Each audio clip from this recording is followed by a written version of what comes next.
இப்போல்லாம் எனக்கு இந்த கேஎஃப்சி சிக்கனை சாப்பிடணுன்னாவே ரொம்ப பயம்.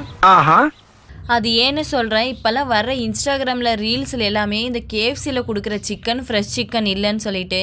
அது மட்டும் இல்லை, இந்த கேஎஃப்சி சிக்கனுக்கு போடுற பவுடருமே ஹெல்த்துக்கு நல்லது இல்லையாமே.